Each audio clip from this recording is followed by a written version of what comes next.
When I started playing with magic, creating miracles, and the whole bringing heaven to earth thing, here's what happened.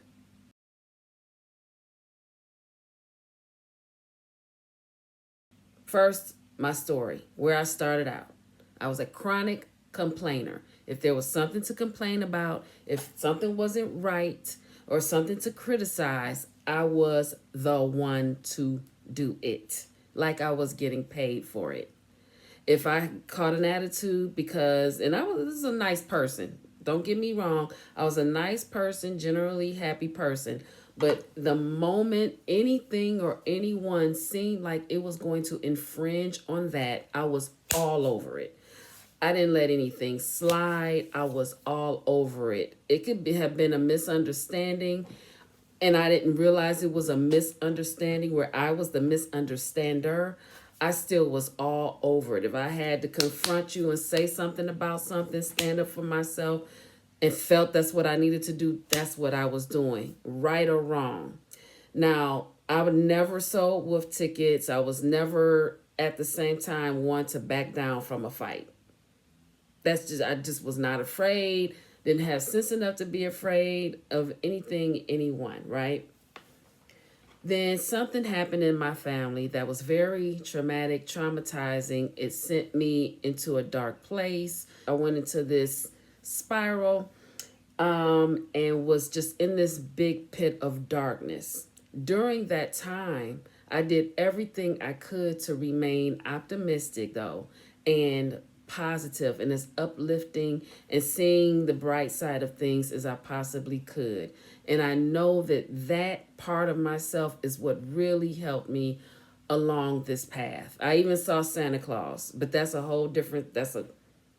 another story for another time. Remind me if you want to hear about it.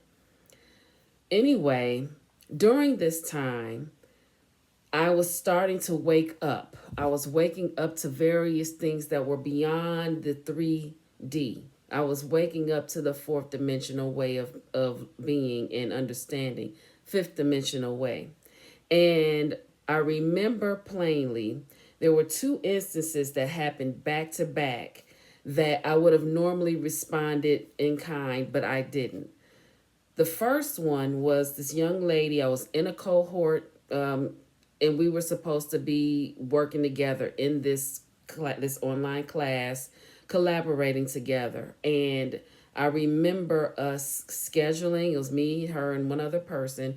We were scheduling out the time to meet. We're in different parts of the country.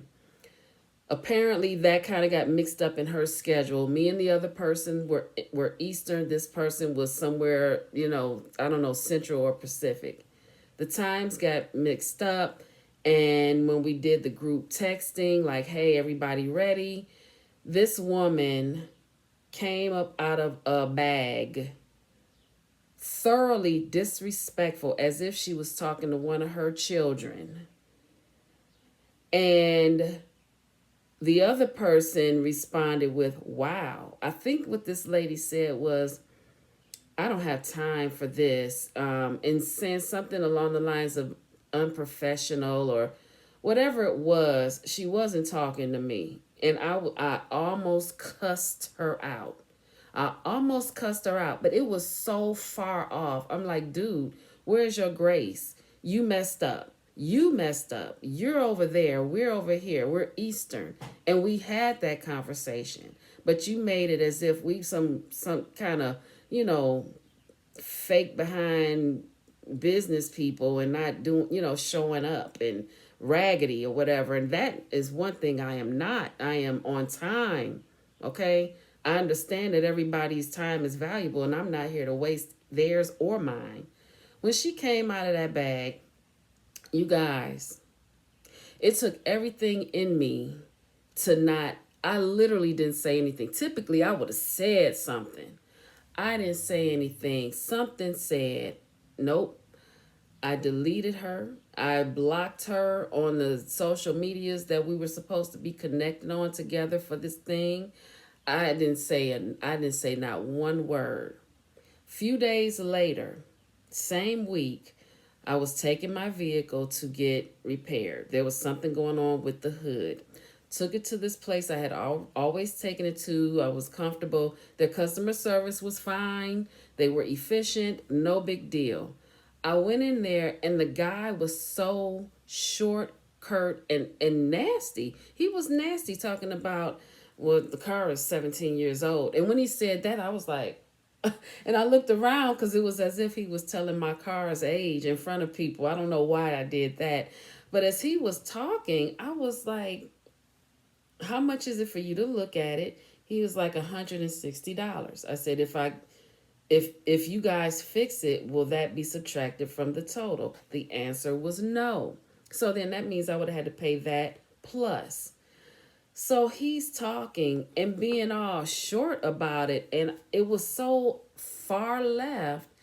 I'm like, this has to be a test or something. That's what I was thinking at the time. So I said, cancel the appointment. Now I was very firm with him. I was like, cancel the appointment. Well, we could, and then now he's backpedaled, said, cancel the appointment. I marches off. And something, for whatever reason, I parked far enough away so that I can have a walk. And when I walked out of that place, I didn't know where I was going to go. I didn't, I'm not one of those people who would hop between the different auto repair places because I don't know enough about the stuff and I wanted to go somewhere trustworthy and all that. And I was like, you know what?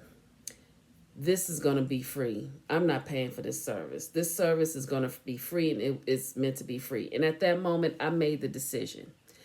I took the car to a place around the corner from my house. I'm like, these people are not a franchise, but I'm just going to see. And the gentleman there said, we don't do this kind of work. It's more like body work. And he sent me up the street. He said, tell them I sent you. I took my car there. Not only did 3 guys come out for free, they just was like, oh, well, let's see, like big brothers. They came out, they looked at the car, and they were like, oh, okay, yeah, we can do this. And they were like, oh, by the way, do you have any windshield washing fluid? I said, yes, in the trunk. And they was like, oh, never mind, we have some. So they went into their very pristine body shop and filled my windshield fluid for no charge. I wasn't even there for that. But they happened to notice it. And 3 guys came out to just take a look to see what was going on. They told me what it was. And they said, okay, the part is going to be $99. The service is going to be $140. So already 99 plus 140. I'm still to the good because the $160 the other place was going to charge was not going to go towards the service. And here these guys just walked on out like 3 big brothers to like scratch their heads and take a look at it.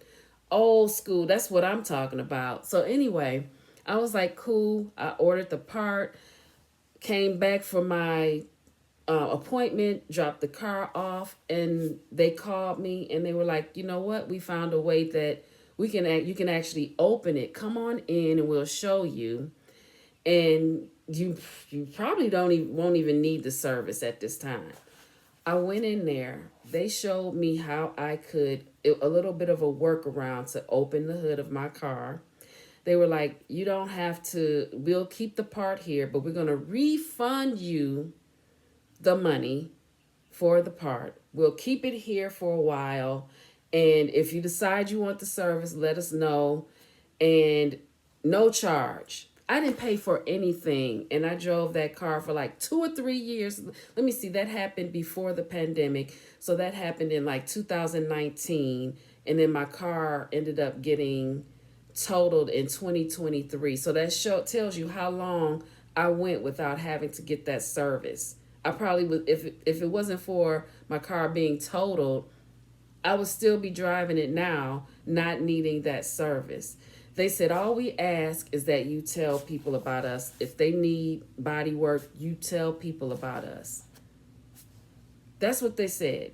And I was like, oh my gosh, the entire service was free. The fact that they were utilizing multiple resources with these men, looking at the work and getting ready to fix it and all of that, they charged me $0 And when I went and picked up my vehicle and the love and care that I felt from these people, they took me in the back and showed me what was going on. And they said, this is all you really need to do. You can get away with doing this and you'll be fine. But if you change your mind, we are here. Just tell people about us. You guys, when I tell you, when I got in the car and I wept real tears, I mean, I cried, because that was an awakening. That was when I knew the reason why God, Source, the universe, put me in those two situations where I could have responded in kind and met those people in the lower vibe that they were operating in. I was so outdone and blown away that ever since then, I've been using the same strategy in my life throughout. No matter what, I use the same strategy. And now I've even elevated it. I've even elevated the strategy. And that's why I call myself a life strategist, because each and every step of the way, this is what I do, but you can actually lay the pavers out before you even take a step. How do you want this thing to go? How do you want this day to go? How do you want this particular experience to go? How do you want this meeting to go? How do you want this doctor's office visit to go? How do you want the outcome? What do you want the outcome to be?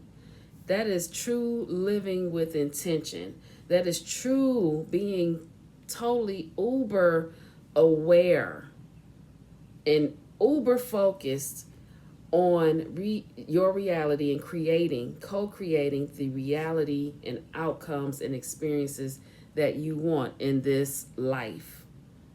Because it gets tough out here. And at a certain point, I'm like, dude, I need to be able to tell a different story. I need a new story. I can't be singing the same song of, oh, they did this to me, they did that to me, or it's us and them, and look at how they're doing. Yeah, we're different from that. I can't keep singing that same song, because we are all one, number one. And number two, I get to pick and choose how I want this to be. I chose this.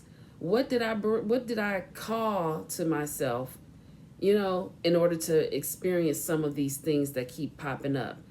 And that was what I did. My higher self presented those two people. Thank you, Lord, for those two people who clowned and acted a straight fool, so much so that I was like, wait a minute.